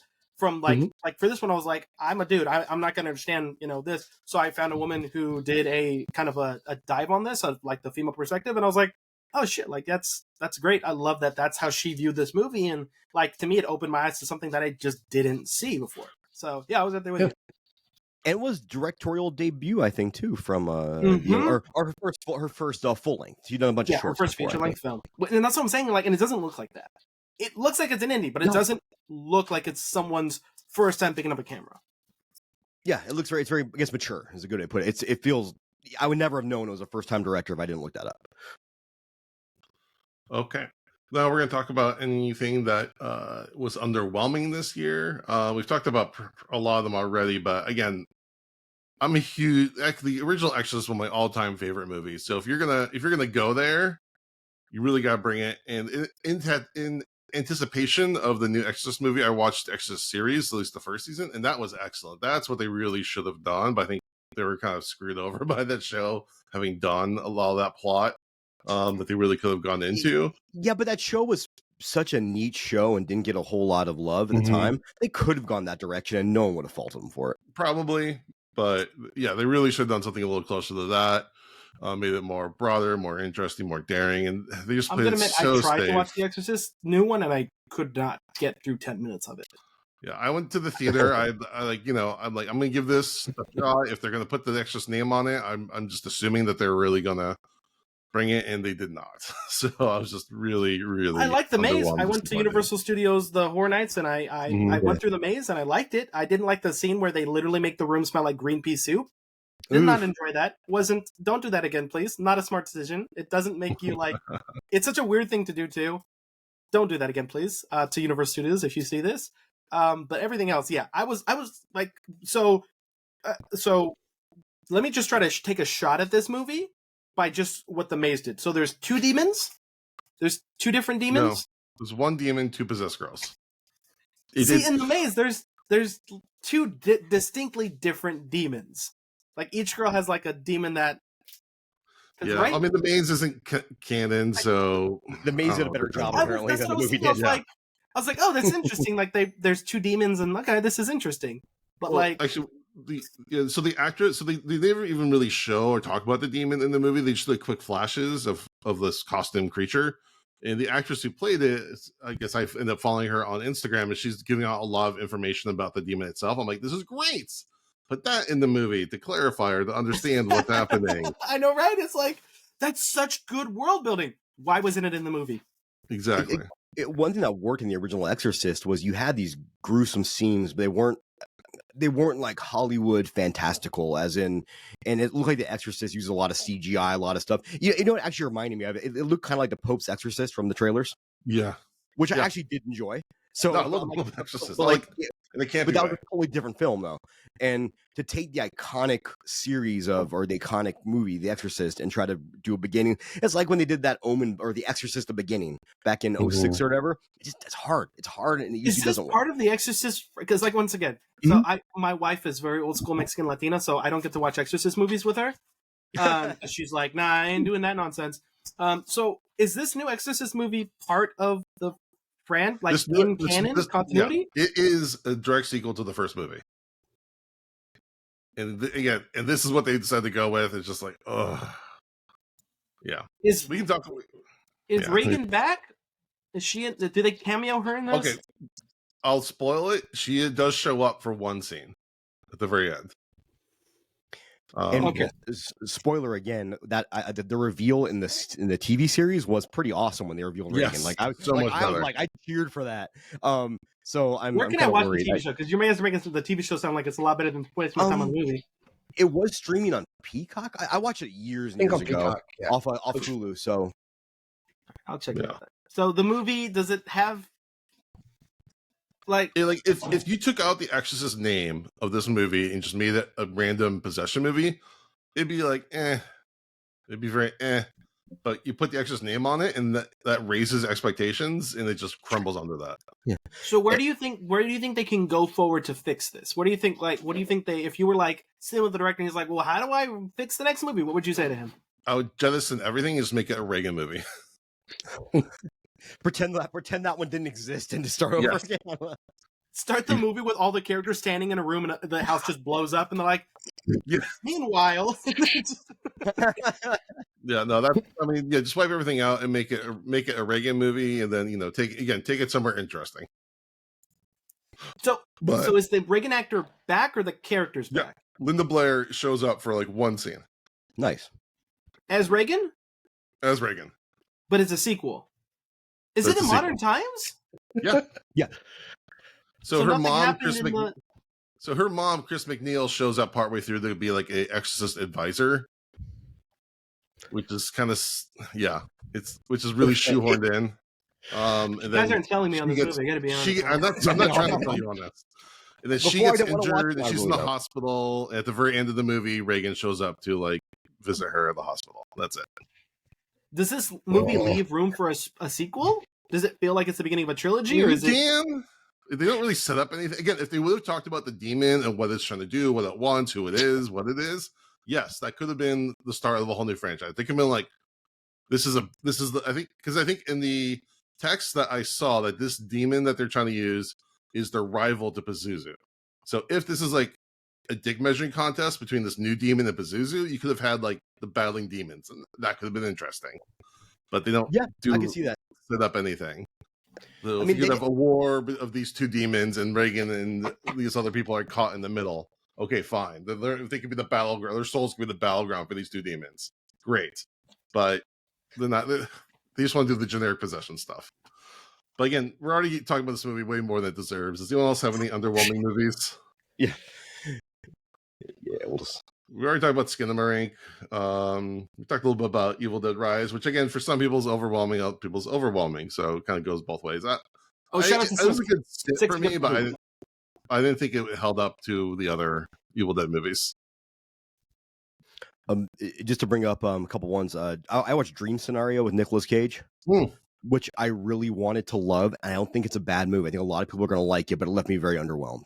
As in, like, they had such a good plot and some good setups, and then by the end, I think it really kind of just felt pretty flat by the end. Yeah, that's that was his first movie, though, right? The writer-director, I think this is one of his first movies. Oh, if it was, I mean, it was. There's a lot of great stuff in that, and I do think a lot. I still gave it 3.5 stars, I think, on Letterboxd, which is not bad by any means, but just I watched the trailer, and I think it could have been so much more.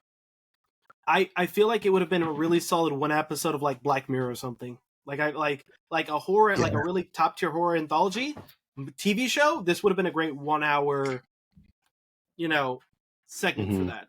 Which I think has been kind of a common theme, because one of my other ones was The Outwaters, which got a wide release this year, which I think had the first 2 acts are boring and dark, and then Act 3 is just awesome. But on the positive side, it makes me excited for what that director is going to do next, because I think he's got. Again, I think it was a case of the director also being the editor and not wanting to cut anything. But again, I think another movie that would have been awesome as like an anthology episode, like 30 minutes, 45 minutes, but at an hour and a half, almost 2 hours, I think it's a little bit much, and it loses a lot. I'm seeing that a lot in a lot of movies, like horror movies recently. I'm like, a big studio needs to just go, hey, we're going to make like top quality horror anthologies from now on. Like, I really wish VHS like inspired more people to do horror anthology, because I feel like I would sit there for 3 hours if it was an anthology. If you're giving me 4 or 5 stories that are like a good solid 30-45 minutes, like I would sit for 3 hours to watch a horror movie like that, because I'm like, it's a TV show that has good budget. So to me, it's like, especially streaming, because some of these movies stretch way too long. Like, and it's I whenever I watch a movie that's over, and even Onyx and Fortuitous, what I loved, it didn't need to be 2 hours. Or an hour and 50 minutes. So you could have trimmed a lot of stuff out of there and kind of more concise, tight film, as opposed to trying to just stretch it out for time. And I think a lot of it is when you don't have a good editor or a great editor who can really pick those moments to cut out of the movie. Terrifier 2 is another great example of this, where I thought they could have cut some stuff out. I know Jody and I have argued about this. Jody thinks you couldn't. I just recently rewatched it. Like, I love Terrifier 2. There's no reason for a slasher to be 2 hours and 15 minutes long. That's too long for a agreed. slasher, man. Yeah, Yeah. I think there's a lot of scenes where like the director loves a scene because he knows how it was created and how it was directed and the challenge zone behind it. Whereas an editor doesn't give a shit, and they're like, "No, cut that out of there. It doesn't need to be in the story." All right. Anything else before we move on? Okay. Nothing I can think of really. Okay, one thing we did want to highlight this year again is non-horror media, and to kick us off, we're going to go to our Patreons. So again, we thank you for all of our subscribers. You help the show go forward. Would we do the show without a Patreon? Probably, but it definitely helps move things, keep things moving on our end as well. And again, having a direct line to our biggest fans is really, really cool. So I posted the question to them. What are your favorite non-horror movie media you enjoyed this year? Music, books, video games, etc. Our friend Janet said, I have to say I love the Mario Brothers movie, especially I don't know if I can say this, Lumalel, the sad star talking guy. I really enjoyed that a lot. I think they did a really good job with the IP on that one. It's fun. It kind of devolved a little bit into typical kids animated movie action beats, but again, it was really that fun. ending was good though. That when they both got the star, that was good. That was good. I thought it was fun. I enjoyed it. All right, our friend Alyssa says the best book I read this year was House in the Silurian Sea by T.J. Klune. I'm not familiar with that one, but that's your book recommendation for the year. Alyssa, avid reader. I like her book recommendations. She's never given me a bad book recommendation, so I'd read that then. All right.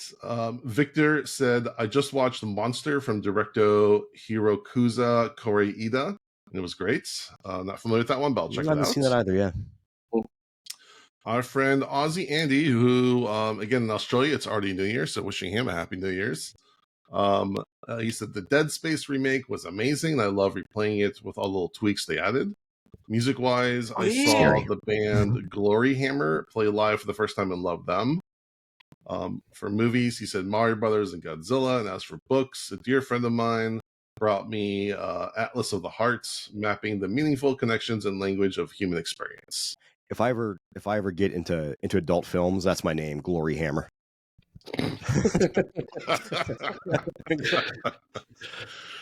You say that if, as in, like, there's a possibility there. I have a $14,000 plumbing bill to pay off, so I'm open. Like, we're gonna get that Only Dads account going.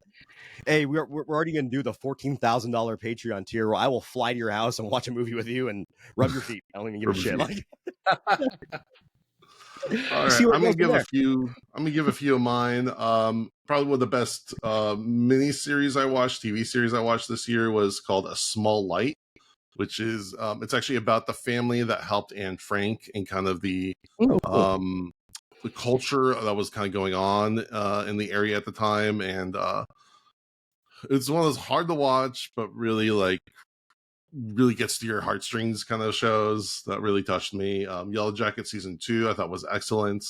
I know I'm behind on this, but I watched Chucky seasons 1 and 2, and goddamn, that show is better than has any right to be. Oh yeah, I mean, it has a right to be good, but way better than I could have ever imagined. Same. And when season 3 is over, I'm just going to binge that one because it's such a bingeable show. The Last of Us is a TV show I got a shot at. Man, that was very good. Very good. As far as gaming goes, I got a Steam Deck this year, so I'm finally in the modern age of gaming. I loved RoboCop, such a fun throwback first-person shooter. Also, I love the RoboCop movies, so it kind of reignited that. I watched RoboDoc on Screenbox. That's really good. I really enjoed that. I haven't seen that yet. I wanted to. It's really fun. And then also shout out to emulators on the Steam Deck. Once it took me a little bit to figure it all out, but once I got them going, it works so well. I'm trying to find ways to play old emulated games or on old systems. And technology just moves so far since a lot of this stuff comes out. To play it on the older original technology is really difficult and really inconvenient, and to find the right emulation system has been kind of a pain, but the Steam Deck just really pulls it together and I love it. So all right, Mondo. All What right. do you want to shout So out? my non-horror movie of the year, my favorite movie of the year, period, was The Holdovers with Paul Giamatti, which in my opinion is a Christmas movie. I watched it again on Christmas and loved it just as much in the second watch, maybe even more in the second watch I did the first. But I highly recommend everybody go out and watch that movie because I think it's streaming now on Peacock. But it's in my opinion the best movie. If you like Sideways from whatever 2009 or 2011, whenever it came out, you'll love this one. Same director and fantastic. TV series 30 Coins season 2 came out this year, and after 30 Coins season 1 finished, I'm like, how are they going to top that? Oh, and they did, and it is just batshit crazy, and I loved it. And again, Paul Giamatti might be a common theme here. I'm a Paul Giamatti fan, but that was a great series. Also, Poker Face on Peacock was an awesome series, I thought. As far as that's non-horror. And then books, man, I read a bunch of books this year, but I don't think I read anything else new. I kind of revisited some classics and read some stuff that I probably haven't read before, and nothing stood out enough for me to really mention. So wait, I did that, yeah, because I got into Grady Hendrix. Always, he put out a new book this year. I still haven't read that, and so did Paul Tremblay. Yeah, Grady Hendrix' new book, How to Sell a Haunted House, might be my favorite Grady Hendrix book that he has written. There is a scene that when you watch it, just look for the puppet funeral. It's one of my favorite things I've ever read. Okay. Puppet funeral. Maybe that's my next on the list. It's one of the rare books I bought a physical copy of. So I bought it from him when we were at Chattanooga. And if I can't read on my Kindle, I don't take it on me. I don't want to carry a 3-pound book in my already heavy laptop bag for work. So, yeah, I'll jump in that one soon. And then, yeah, video games. I'm with you on RoboCop. And as I said before, I'm an avid fan of Magic the Gathering Arena, even though they're doing some dumbass shit. But I still like playing that because it's a quick, easy game I can just pick up and play. And I also discovered the game Days Gone this year, which was a zombie motorcyclist, post-apocalyptic game that I really fell in love with. All right, Jody. All right, I got some innovative animation to talk about. Spider-Man Into the Spider-Verse. Across the Spider-Verse. That's the new one. Yeah. Holy cow. Just absolutely incredible animation. Some of the coolest stuff I've seen ever. Great plot, great story, great characters, but man, the animation is mind-blowing. Along with that too, the new Ninja Turtles movie. I love that. Mutant Mayhem. I still haven't seen it. Oh, good. I mean, and we're just talking, it's not just even the stories or the nostalgia or whatever. It's the animation. The animation this year, like they have pushed what you can do with the CG animation. And man, both of those movies are absolutely incredible. They're beautiful to watch. Every scene, every frame of those movies, gorgeous. But also, Mutant Mayhem actually had real teenagers playing the turtles. It was a fun movie. It was well made, and they acted like teenagers too. They acted like teenagers. It's fun, like they're kids, and I love it. I love it. I have to throw one Marvel movie in there because this is my favorite of the Marvel series of overall. Guardians of the Galaxy.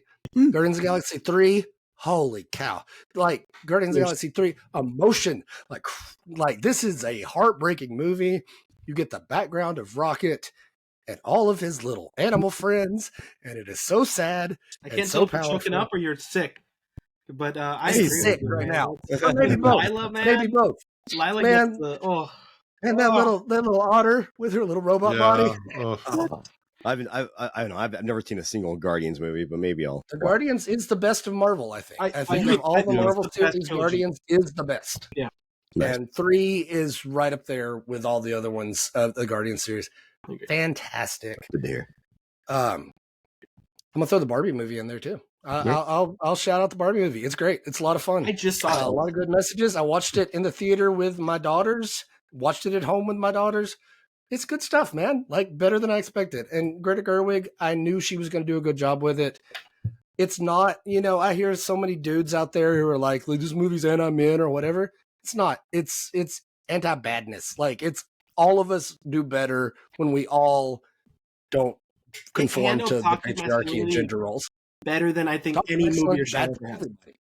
Yeah. And that's a problem. The dudes from it too. Like toxic masculinity is a problem that we men have to deal with on our own, as Yeah. well as like the whole the female aspect to that. Like it's because it's a really low it's a really low hanging fruit to handle toxic masculinity in a way that's like men bad, but like there was It's not. nuance It's to it not what that it Barbie got that not a lot of other movies. I don't think I've ever seen from any other movie or show. Yeah, it's great. And I'll throw out one documentary that we watched at Chattanooga Film Fest. It's called Satan Wants You, about the Satanic Panic, specifically about the book Michelle Remembers. It's on Tubi right now. Oh, great documentary. Definitely recommend going and watching that. If you grew up in the 80s and you weren't allowed to watch He-Man like I wasn't, this is why. This is because it's a stupid book that was written in the 70s. But yeah, no, it's great. It's a great documentary. Definitely recommend it. Video games, haven't played as much this year. I don't know if I played anything new, but Sea of Stars is a great little RPG that I've been playing. It's 16-bit style. I know our friend Joe Ferry is a big fan of it too. I like those old school like Super NES RPGs. That's exactly what this is. It's on Game Pass. So yeah, I haven't played it yet. Jump in. I haven't played it yet because I can't play it on my Steam Deck, but I will start playing that because I've heard it's like a spiritual successor to Chrono Trigger, which is one of my favorite games of all time. It's definitely in the Chrono Trigger realm. So Sea of Stars, check it out. All right, Matt. And real fast, so one book recommendation I totally forgot about too. You mentioned it, but the Ninja Turtles TMNT, The Last Ronin, that came out this year.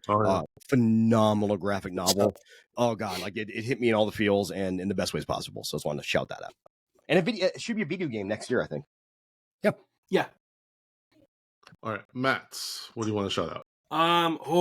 So I'll start with video games because it's fresh on my mind. Spider-Man 2, Baldur's Gate 3, Star Wars Jedi Survivor, Hogwarts Legacy. This year, I feel like has had the closest game of the year run than any other year. I think Baldur's Gate 3 won it, but I still stand by that Spider-Man had a better story. Hogwarts Legacy was every Harry Potter fan nerd. It was the game we've been wanting for 20-something years, and we finally got it, and it was good. And once again, an incredible story too on that one. So all the games this year were phenomenal. Movies wise, I'm gonna shout it out because this is what I do and everything. Blue Beetle.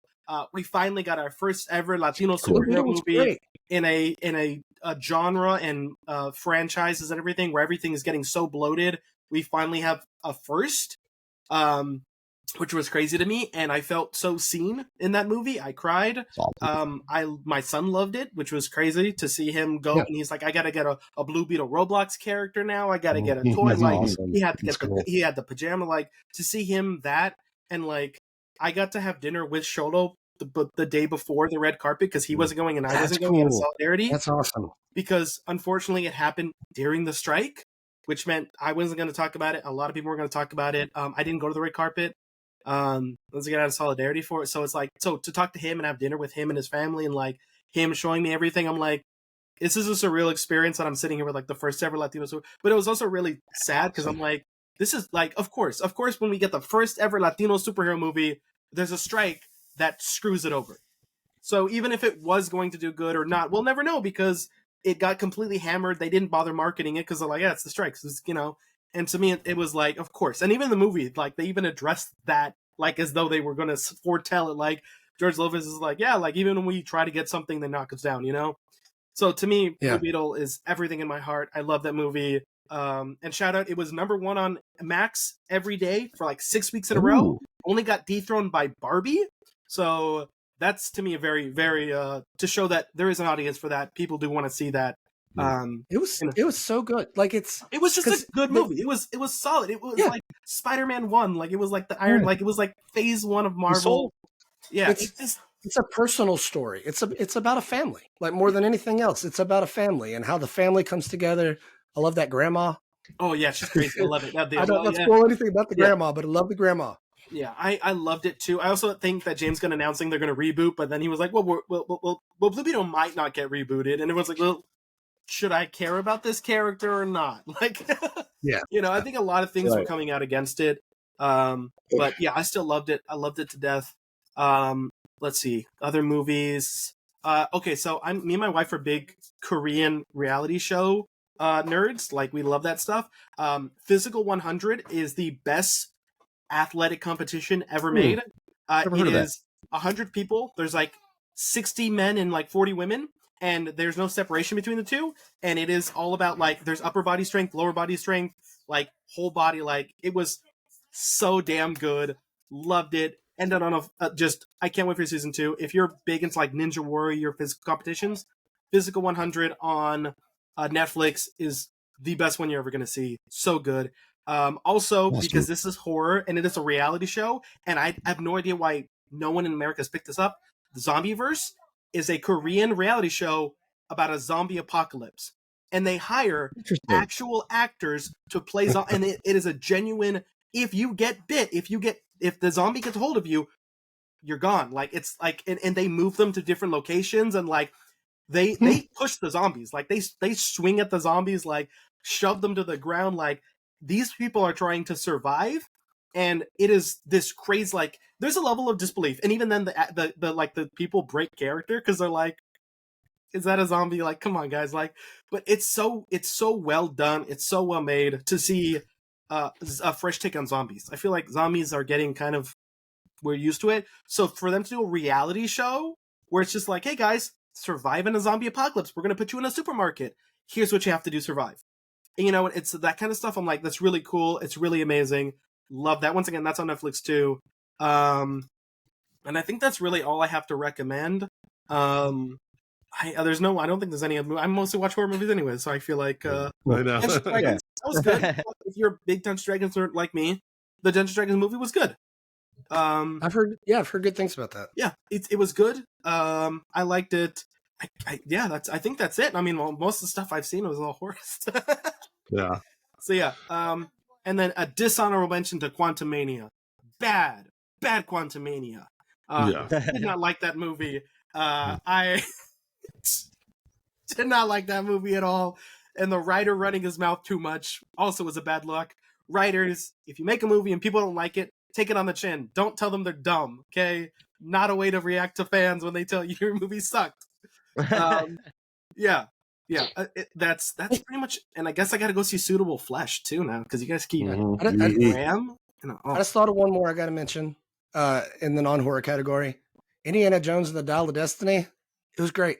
Really? I really loved it. Haven't seen it. All right, I guess I got to take that one out too. I love those Indiana Jones movies. I used to watch those videos. I love Indiana Jones. I'm an easy sell for it. I don't even hate Crystal Skull, but this one had some cool moments. There's a little time travel in there that I think was a lot of fun. I see Jason's face. I see it. I see what's going on there, but it's good. I don't listen to Jason. Yeah, I'm not. Yeah, I'm gonna start the new year and just bite my tongue on that one. All right, Transformers: Rise of the Beast. It was fun. I tried so hard for that one. I couldn't. Which one? Transformers: Rise of the Beast. Better than all the other Transformers, other than like Bumblebee. Like, this is a better version. Yeah, Bumblebee's the best one. Like Transformers 1, and then.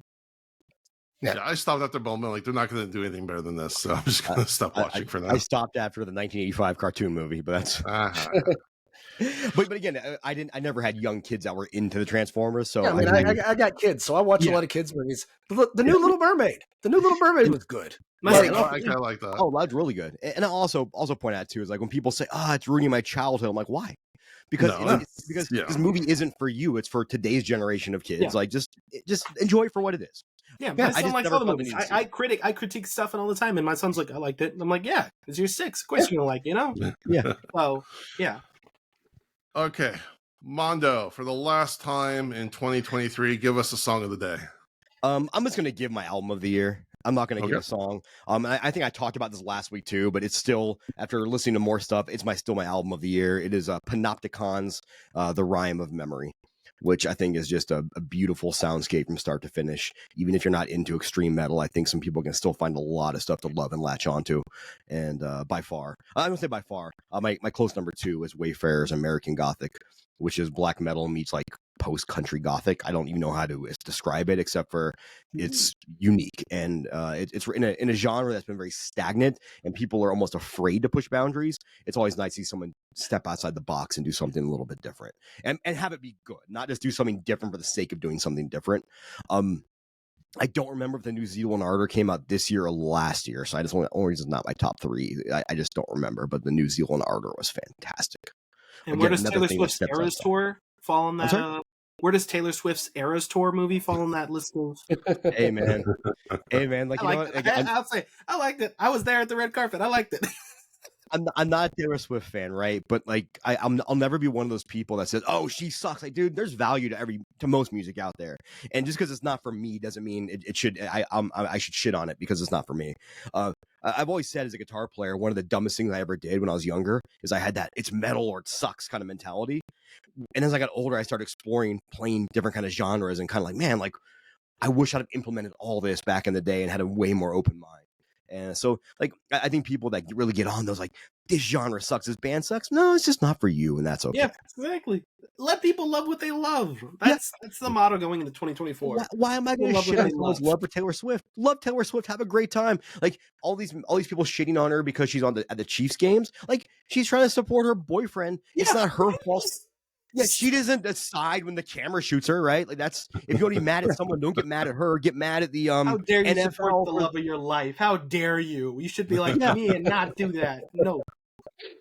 Yeah, exactly. So like I have no hate for Taylor Swift, and from what it sounds like is the stuff she does for her crew and whatnot, like paying them when she have to pay them stuff. Like fuck yeah, man, that's just people helping people, and you got she even made a movie while supporting the strike. She didn't use a film studio to make her documentary, just so she could be in line with the strike, and she paid everyone what they wanted to get paid, what they were asking to get paid from the strike. I'm like, you look if you don't like your music, whatever. Respect her for that. Like that's 100%. A bold move. That she's like, here's money out of my pockets because I appreciate you, man. Like that's exactly that has a lot of respect for me. She just seems like a good person. Like she just does seem like a good person that happened to get successful, and she doesn't, who knows. This is the most I've ever talked about Taylor Swift in my entire life. I was going to say, it's been on this podcast for sure. How appropriate is it that our 2023 last podcast 2023 ends on a Taylor Swift discussion?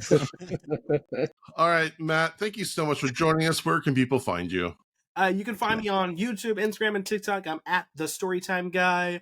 Once again, talk about folk tales, mythologies, Aztec stuff, representation, diversity, and horror movies. Love it. Love to see it. Comic books and all that stuff. So if you're in line for that, I guarantee you at least one video per week you'll enjoy.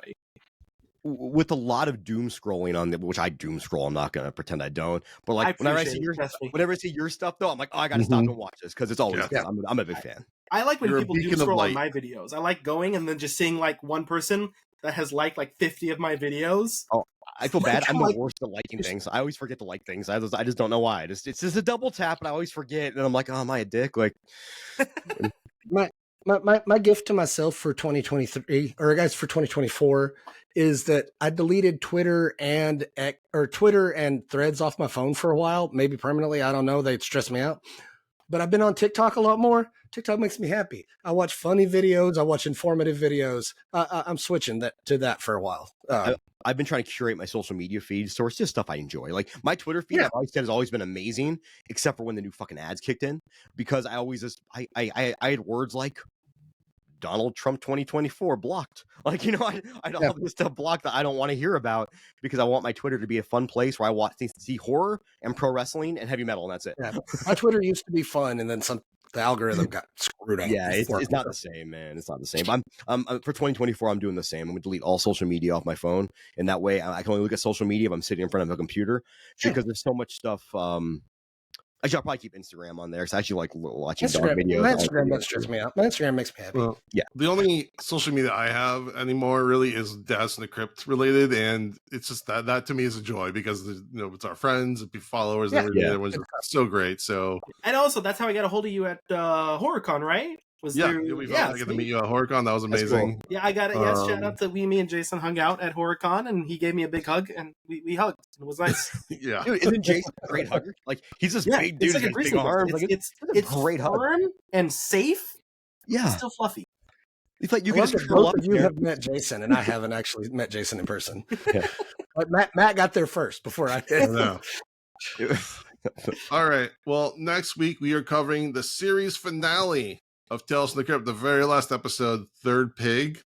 So please join us for that. We say it every week, but we really do appreciate everyone for listening and supporting us the last year. You all are amazing. And, thank you guys for having me on this. I appreciate it. Dude, thanks for being on again, man. Yeah, Thank you. the 3 episodes in 1 year. We love it.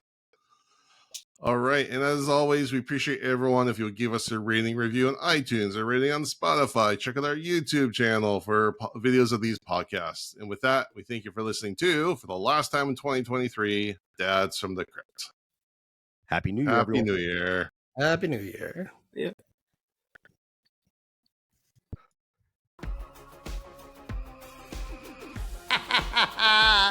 Follow Dads from the Crypt on Facebook, Twitter, and Instagram, or I will follow you to the grave. No, seriously, you really should watch. But be careful what you ask for. You may get it.